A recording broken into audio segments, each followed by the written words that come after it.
Okay guys, welcome back to our last, well, I'm going to say second to last because I think I'm going to do a separate video of a whole wave retrospective to give my full thoughts on the figures that we've reviewed so far.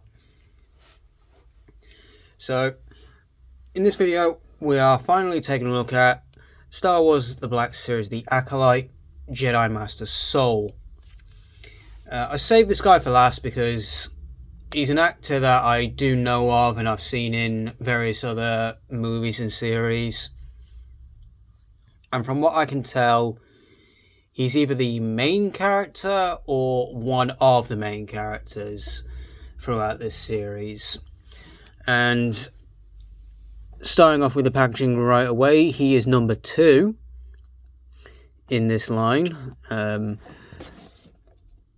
Full art on the side there that we've been seeing as per standard.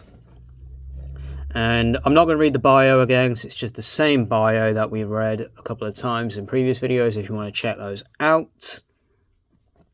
But it's the same sort of style artwork of the actor and the character on the back as well. And then the side view.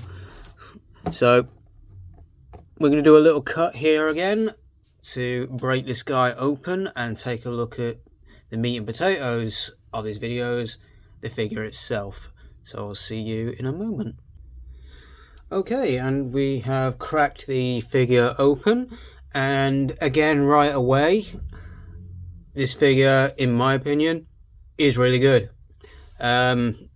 Solid likeness to the actor that I can actually see for once with this line. No paint scuffing that I've noticed so far. I haven't removed the robe just yet, but right away let's get a look at the face detail.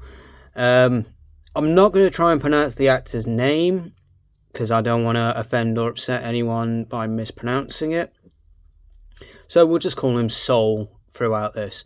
But certainly looks like him. I love the hair.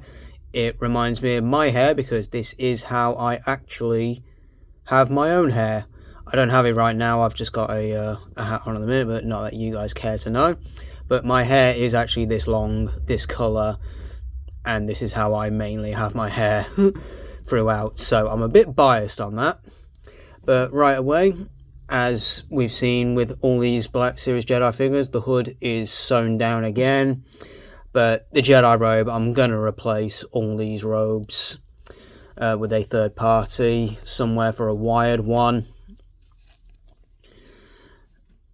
so we can just instantly dispel with that one. So let's just adjust this guy right away, and we can take a look at this guy straight away.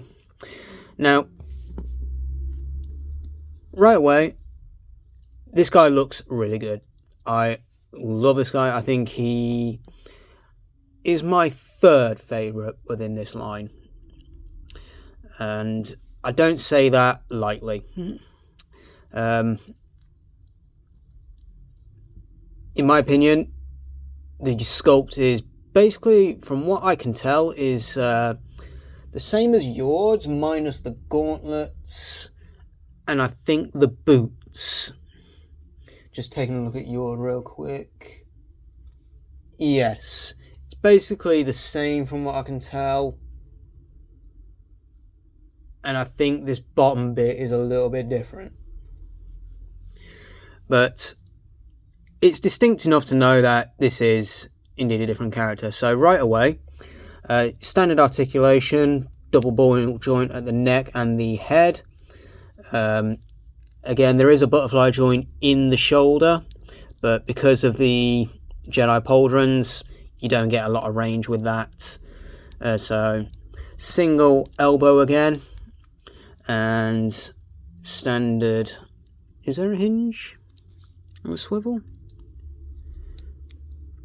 Yes, there is a hinge and a swivel in the hand joints as well, and that can do a full 360 for saber wielding poses.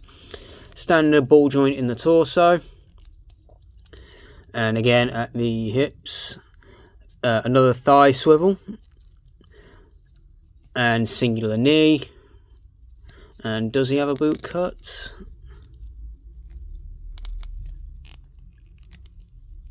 Do I need to break it apart? No, I don't think so. Let's just test the other one.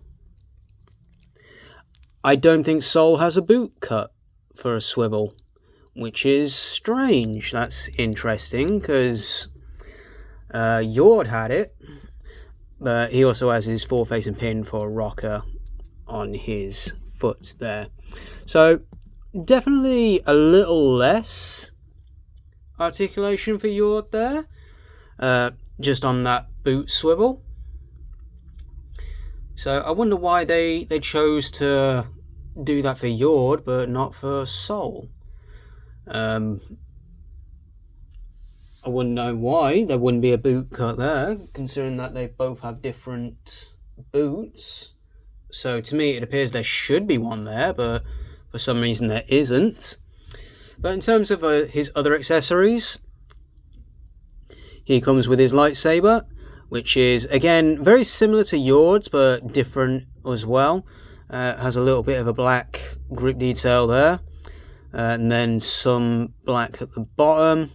Then he has the standard tab that allows it to peg into his belt. So really nice.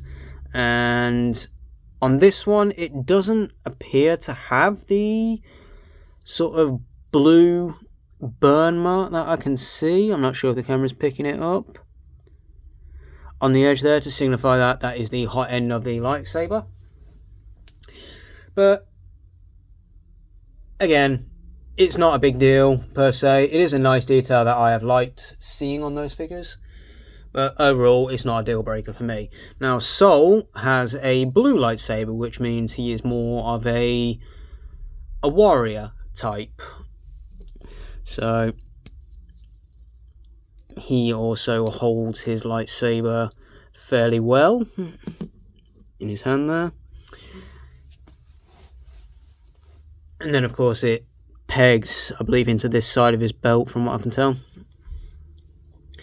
if you wish to display it without the blade. But I largely display lightsaber wielders with their blades ignited. But let me know what you guys think. I do like this figure. I think it's still a very good figure. I like the details on the gauntlets. They're different from Yord's. And I think he is a worthy Jedi, as with all of these that I've seen so far, to have in a Jedi sort of shelf. Or again, if you display your figures via different series, like you just have an Acolyte shelf or you have a Revenge of the Sith shelf, they are still worthy additions to your collection. Again, as I mentioned in previous videos, I did not pay full retail price for these. I got these on very deep discounts. I got these, apart from the Stranger, Khmer, I did pay full price for him because he's only just come out. But I got all these at £10 each for me. And I only got the I only got the 4, sorry. So that came to a total of £40 for me. And that was with free shipping. So at the time, these were $22.99 each for me. I don't know what that will convert into dollars. I think they were still $25 in America, but I think they've also heaped deep discount over there as well. But to give my thoughts on that, do I think these figures are worth full price? And in my honest thoughts, no. It's purely because if I was to pay the current, and this is, I do want to stress this, that this is at the current price after just the recent increase at, I believe it's $27.99 now for a standard figure, whereas deluxe is now $34.99 in America. Still the same for us here at the minute. It's still, I think we've only had the one increase. It's now $24.99 for us over here, and then deluxe is still $31.99, I think. I'm not too sure, I'll have to double check. But for that price, I would want more. I would want a second set of hands for more expressive. Because one thing I noticed that these, for some reason, I don't know if Soul uses a blaster in the series, but he has a trigger finger, but he doesn't come with a blaster. And his other hand is just your standard C-grip hand. But I would want one where maybe they're using the Force, like a sort of palm outwards hand, so that way they're displaying their prowess with the Force. Maybe a different head with a different facial expression. And then, if it's a Jedi figure and it's coming with the robe, these should be wired at the minimum for that price now. So I ascribe to the sort of collective that these figures are not worth full price currently as I see it. I will dive more into that in this sort of like retrospective that I'll do a different video for. But at a discount price, absolutely pick these guys up at a discount. Whether it be one or two of them, or if you want to get the whole wave at a discount, I do think they are worth it at discounts. But let me know what you guys think. Is Soul a good character in the show? Was he the main predominant character, or was it someone else, or was he, as it says in his bio, he's the master, he's a master of some kind, so does he have a Padawan? Is Jeki his Padawan? Or is it Yord? I don't know. Let me know in the comment section below. Feel free to spoil that series. I don't think I'll plan on watching it. But was he a good character in the show? Was he the main character? And will you be picking him up? Who is your favourite Star Wars character overall throughout the entire Star Wars universe? Whether it be from TV, movies, video games, comics. Let me know in the comment section below. But as always, if you can hit the like and the subscribe and the notification bell so you don't miss any future uploads. I am going to try and keep to a schedule. And that'll be at least one video every weekday at 12 PM UK Standard Time, Monday through to Friday. Maybe the occasional weekend upload. If I manage to knock out enough videos, because I schedule these ahead. But as always guys, I will see you in the next video.